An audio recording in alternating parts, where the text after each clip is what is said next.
Hello students, good evening. Today I will teach you next chapter of subject civics class 9th, chapter number 4. Chapter name is electoral politics. Today in which I will teach you the topic what is the importance of elections in a democracy. Democracy में elections की क्या importance है, और इसको हम इस तरह से भी कह सकते हैं इस क्वेश्चन को, वाई वी नीड इलेक्शंस, हमें इलेक्शंस की ज़रूरत क्यों पड़ती है, हमें इलेक्शंस की ज़रूरत क्यों है. सो डियर स्टूडेंट्स, पिछले वीडियो में मैंने आपको बताया था और हमने चैप्टर नंबर 2 में पढ़ा था What is democracy? You have learned about it. Democracy क्या होती है? Democracy is the government of the people bye the people for the people. In the other way, in the democracy, powers lies in the hands of a people. जो शक्तियां होती हैं वो लोगों के हाथ में ही होती है. People are the supreme in the democracy. People change the government in any time because people have the supreme power in democracy. So today I will teach you what is the importance of election in a democracy. So देखिए first point में, all the citizens in a modern democracy can not run the administration. Only their representatives can do it for them. कहने का भाव है democracy में या आधुनिक या मॉडर्न डेमोक्रेसी में सारे जो नागरिक हैं, देश के जो सिटीजन्स हैं, वो एडमिनिस्ट्रेशन नहीं चला सकते हैं. ओनली देयर रिप्रेजेंटेटिव्स, लोगों के प्रतिनिधि ही गवर्नमेंट को चला सकते हैं. दे कैन डू इट, वो ही ऐसा कर सकते हैं. फॉर देम, किसके लिए? हमारे लिए. In order to choose such representatives the election are must.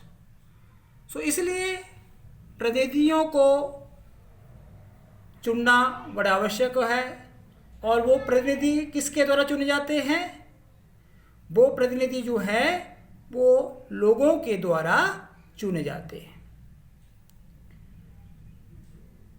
If the representatives elected by the people do not well for the welfare of country, for the welfare of people have the power, people have the power to change the government. लोगों के पास शक्ति है by their voting to change the government. If the representatives of representative elected by the people do not to work for the government, work for the country, work for the welfare of the people. People have the power to change the government by their voting. और यहाँ पर मैं ये कह रहा हूँ, आपको बता रहा हूँ कि all the citizens in a modern democracy cannot run the administrations. सारे सिटीजन जो हैं वो मॉडर्न डेमोक्रेसी में सरकार को क्यों नहीं चला सकते, रिप्रेजेंटेटिव ही क्यों नहीं चलाते हैं जो लोगों द्वारा चुने जाते हैं। देखिए, मॉडर्न टुडे जो population is increasing day by day, और सभी लोग जो वो राजनीति में या प्रशासन को चलाने में स्किल नहीं होते हैं। सभी लोग जो वो नॉलेजेबल नहीं होते हैं एडमिनिस्ट्रेशन को चलाने के लिए, और लोगों के पास इतना टाइम भी नहीं है। दूसरा, आज डायरेक्ट डेमोक्रेसी नहीं है, इनडायरेक्ट डेमोक्रेसी है। पुराने समय में 1000 of years बिफोर, हजारों साल पहले क्या था, डायरेक्ट डेमोक्रेसी थी। All the people participate in decision making. जैसे ग्रीक में, एथेंस में पहले डायरेक्ट डेमोक्रेसी ही होती थी। डायरेक्ट पार्टिसिपेट लोग जो थे वो गवर्नमेंट पॉलिसीज में करते थे, डिसीजन मेकिंग में करते थे, लेकिन आज नहीं है, क्योंकि हम एक साथ किसी एक प्लेस के ऊपर जहाँ पर इलेक्शन हो रहा है, हम या एक प्लेस के ऊपर सभी लोगों को हम इकट्ठा नहीं कर सकते हैं और ये नहीं पूछ सकते हैं कि कौन सा पॉलिसी देश के लिए अपनाया जाए। या आज हम छोटे से एरिया में, भारत के छोटे से एरिया में ही हम देखें तो इतनी पॉपुलेशन है कि हम एक लीडर को, एक कैंडिडेट को या दो कैंडिडेटों में से किसी एक को चुने, ये हम नहीं फेवर दे सकते हैं, क्योंकि पॉपुलेशन इतनी है।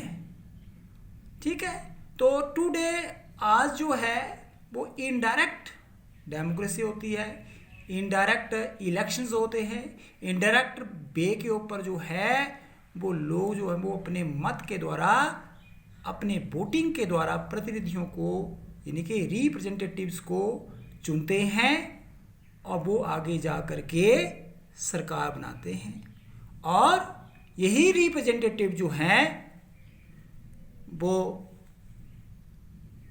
डिसीजन मेकिंग करते हैं। If they do not well for the welfare of the country, people have the powers to change the government by their voting in the coming elections. Second point हमारा देखिए, through elections alone the people can get rid of their cruel and unpopular government and its place they can elect a new popular government. बेटा देखिए, through the elections people, मैंने आपको ये भी अभी first point में बताया कि people have the power to change the government if they do not do well work. ठीक है, तो सेकंड पॉइंट में भी ये दिखा रहा है कि through the election alone the people can get rid of mean छुटकारा पाना of their cruel and unpopular government, अगर कोई गवर्नमेंट क्रूल है, अनपॉपुलर है, तो उसकी जगह हम एक सही सरकार चुन सकते हैं। इसके द्वारा through the elections. Next point देखिए, it is through elections alone that an effective control can be maintained on the executive. Through the elections हम जो हैं वो effective control maintain on the executive, कार्यपालिका के ऊपर एक प्रभावशाली नियंत्रण रख सकते हैं।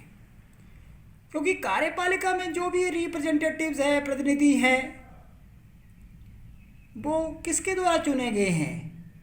हम लोगों के द्वारा। We the people are elected the representative of executive.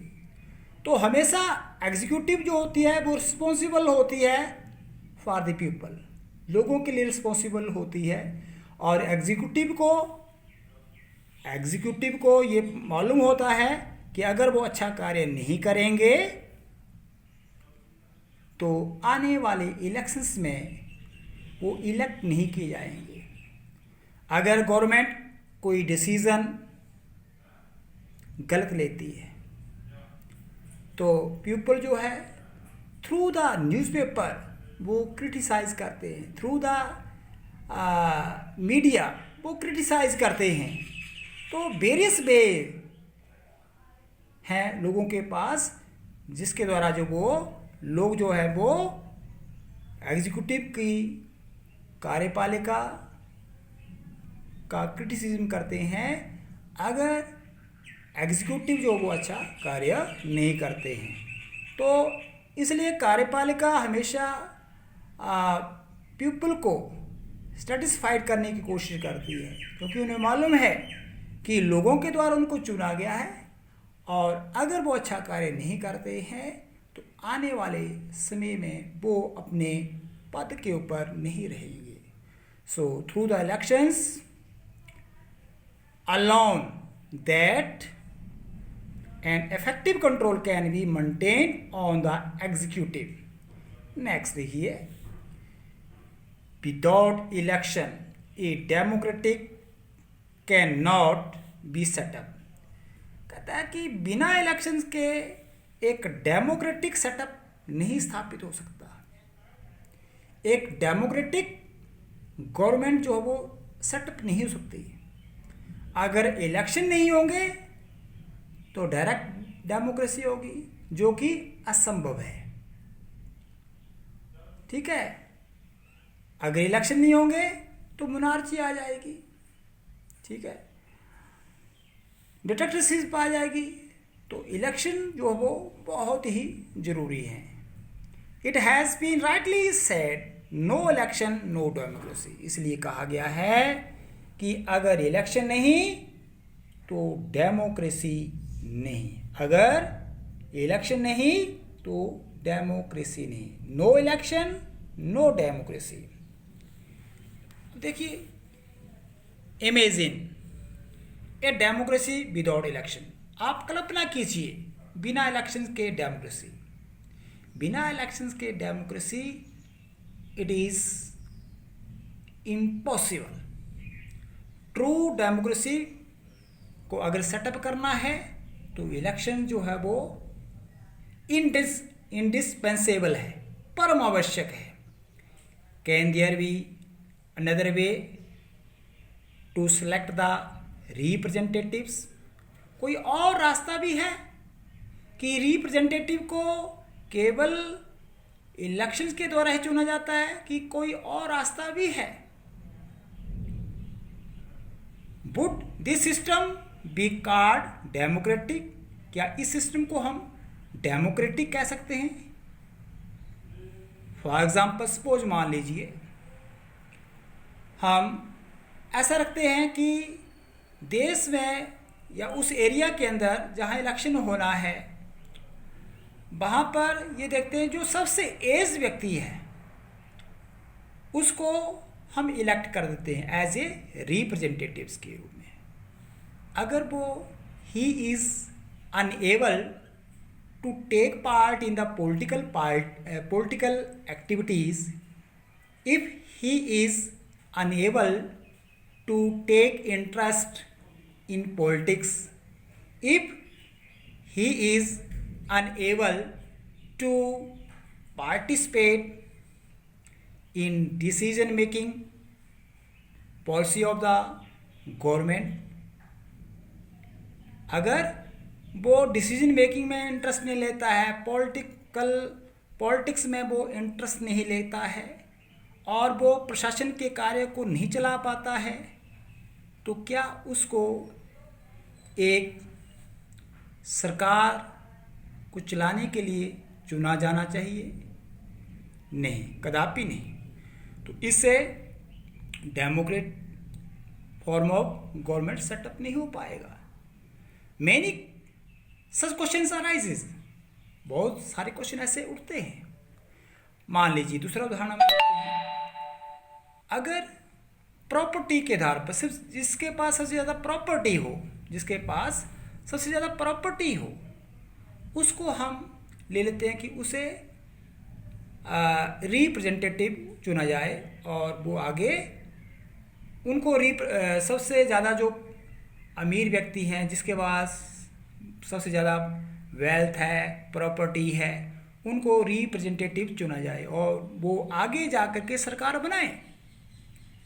तो क्या जिन लोगों के पास प्रॉपर्टी नहीं है, जिन लोगों के पास प्रॉपर्टी नहीं है, हो सकता है कि वो उनसे ज़्यादा, जिनके पास प्रॉपर्टी उनसे ज़्यादा स्किलफुल हो, नॉलेजेबल हो, पॉलिटिक्स में इंटरेस्ट लेने वाले हों और देश के शासन को अच्छी ढंग से चलाने वाले हों। ठीक है। तीसरा हम उदाहरण ले लेते हैं।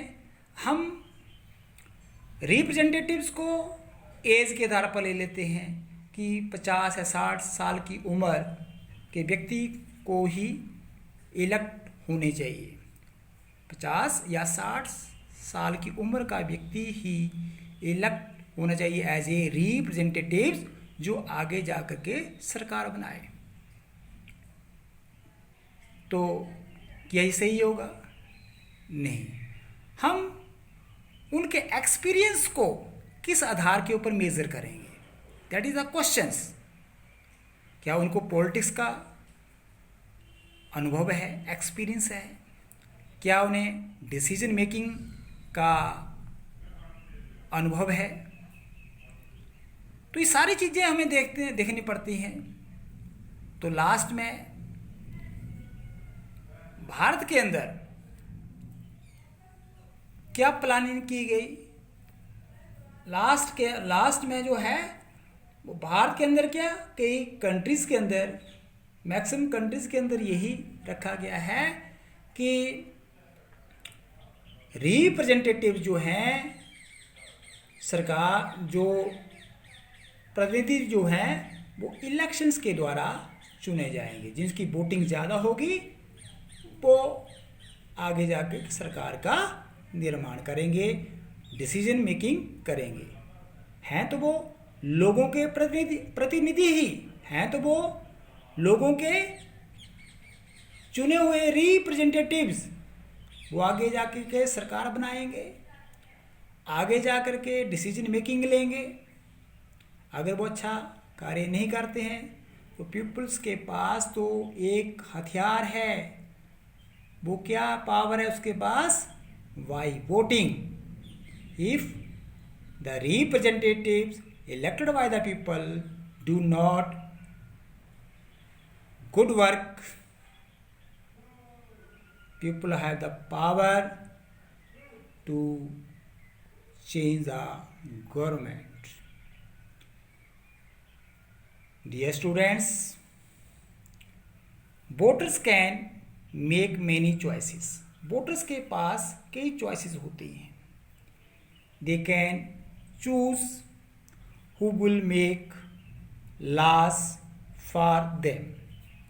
They can choose who will make laws for them. Voters के पास वोटर जो वो उन रिप्रेजेंटेटिव्स को चुनते हैं जो आगे उनके लिए ही कानून बनाते हैं. They can choose who will form the government. वे उन प्रतिनिधियों को चुनते हैं जो आगे सरकार को बनाते हैं. ठीक है. And take major decisions. और मुख्य डिसीजन लेते हैं कि क्या उनकी पॉलिसी होंगी कंट्री की ग्रोथ करने के लिए, क्या क्या पॉलिसी बनाई जाएंगी, क्या क्या मेजर डिसीजन लिए जाएंगे ताकि हमारा देश या कोई भी कंट्री ग्रोथ हो. Third one is they can choose the party whose policies will guide the government and law making. कहता है they can choose a party. वो रिप्रेजेंटेटिव्स को नहीं चुनते हैं. कौन? By the people. Cannot choose only the party but they choose the representatives and they can choose a party whose policies will guide the government and law making. याद रखिए बेटा, जब भी कोई वोटर किसी कैंडिडेट को चुन रहा है तो उसके साथ साथ वो पार्टी को भी चुन रहा है, क्योंकि कैंडिडेट कहीं ना कहीं किसी पार्टी का मेंबर है, किसी पार्टी का कैंडिडेट है. और हर पार्टी की अपनी आइडियोलॉजी होती है, हर पार्टी की अपनी पॉलिसीज होती है. ठीक है, कि किस तरह से कानून को बनाना है, किस तरह से लॉ मेकिंग करना है. तो उस पार्टी की पॉलिसीज के आधार पर ही मिलकर के लोगों द्वारा चुने गए प्रतिनिधि लॉ मेकिंग करते हैं, डिसीजन मेकिंग करते हैं और इस तरह से सरकार का निर्माण करते हैं. जैसे फॉर एग्जांपल आज वर्तमान में हमारे देश में किसकी सरकार चल रही है, कौन कौन कर रही है? बीजेपी का मुख्य जो चीफ लीडर कौन है? नरेंद्र मोदी जी. ठीक है, तो उसकी लीडरशिप के अंतर्गत हमारे द्वारा बी द पीपल द्वारा चुने गए जो भी रिप्रेजेंटेटिव हैं वो policies, decision making, law making कर रहे हैं under the leadership of Narendra Modi ji. तो डियर स्टूडेंट्स, ये था हमारा आज का topic. What is the importance of election in a democracy and why we need elections. याद रखिए, विदाउट इलेक्शंस ट्रू डेमोक्रेसी संभव नहीं है. तो और इलेक्शंस भी ये बिल्कुल फेयर होने चाहिए. अगर फेयर इलेक्शन नहीं हो रहे हैं तब भी ट्रू डेमोक्रेसी का सेटअप नहीं हो सकती. तो प्यारे बच्चों, ये था मेरा आज का टॉपिक और इस टॉपिक को अच्छी तरह से आपने पढ़ना है. ठीक है, और इसे अच्छी तरह से लर्न करना है। Thank you very much. Okay.